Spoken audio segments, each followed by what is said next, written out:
लोकसभा चुनाव होने वाला है, क्या कहेंगे आप? चुनावी मुद्दा चल रहा है पूरा। मैं तो पहले अपने सारण के जनता जनार्दन को प्रणाम करता हूं, अभिनंदन करता हूं और मेरा नाम प्रभात कुमार है। मेरा अभिनंदन स्वीकार करें।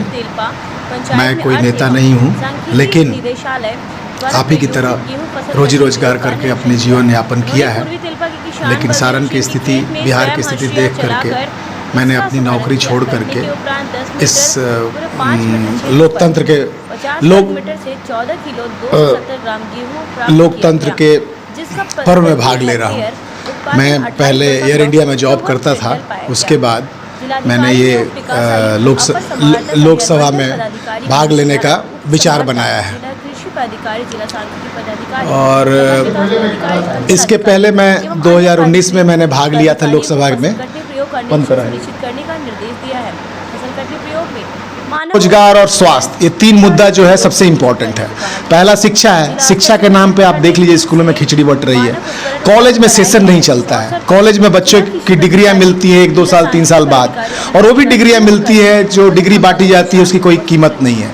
रोजगार तो है ही नहीं, पलायन आपको देख रहा है। पूरे गांव में सारे नवयुवक जो हैं दूसरे राज्यों में जाकर के नौकरी करते हैं और यहाँ पे सिर्फ बूढ़ी महिलाएं और बच्चे रह जाते हैं गांव में। तो इन तीन चीज़ों पे ध्यान देना है। और हम ये कहते हैं कि हमने सबको मौका दिया है, बार बार मौका दिया है।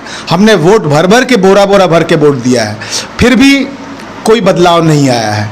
जैसे मैं आपको उदाहरण के रूप में दूंगा कि यहाँ से 39 MP जाते हैं, बिहार राज्य से 39 MP जाते हैं। गुजरात से 25-26 MP जाते हैं। गुजरात की स्थिति ये है कि वहाँ बुलेट ट्रेन हो रहा है, इंडस्ट्रियल समिट हो रही है, इन्वेस्टर समिट हो रही है और बुलेट ट्रेन चल रही है। और यहाँ पे आपकी स्थिति वही बनी है। एक बार भी मीटिंग तक नहीं हुई है जो कि बिहार राज्य को ऊपर उठाया जाए।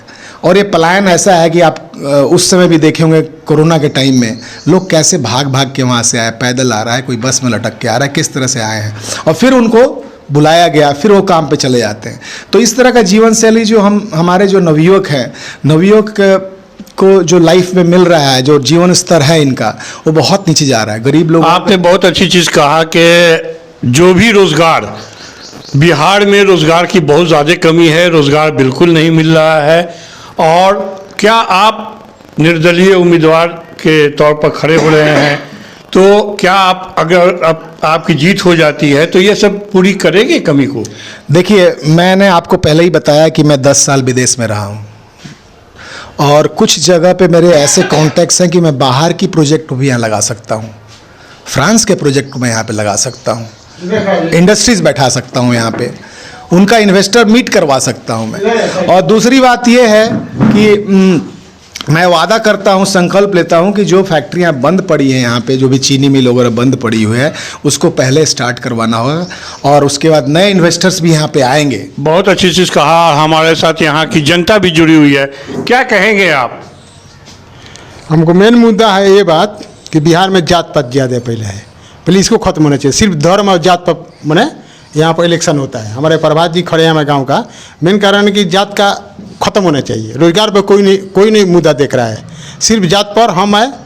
कोई भी पार्टी बाहर के आ जाता है, खड़ा हो जाता है, लेकिन नहीं, कैंडिडेट पर खड़ा होना चाहिए। ऐसे कैंडिडेट ही काम करता है। मुख्यमंत्री और प्रधानमंत्री कोई काम नहीं करता, कैंडिडेट होता है। इसी के घर जुड़ा हुआ है, वही आदमी करता है। इसके पहले लोग सभा में खड़े थे, अभी खड़े हैं। और एक बार हर एकदम साल में ये कैंप लगाते हैं वो डॉक्टरों का, फ्री में सब कराते हैं, जनता की सेवा देते हैं। हाँ, जनता की सेवा प्रभात जी देते हैं, तो इसलिए हम सपोर्ट हैं। और जात से उठ कर आप क्या कहेंगे? मैं इनके जनहित के कार्यों को देखते हुए हम जाति से ऊपर उठ करके जमात के साथ खड़े होने में मैं इनके साथ हूँ। कई दिनों से इनकी सेवा करते चले आ रहे हैं, क्या कहेंगे इसके बारे में आप? कहेंगे कि हम लोग जीतेंगे, हम लोग बैठने वाले और कॉम्प्रोमाइज़ करने वालों में नहीं हैं। चलिए, बहुत अच्छी चीज़ आपने कहा।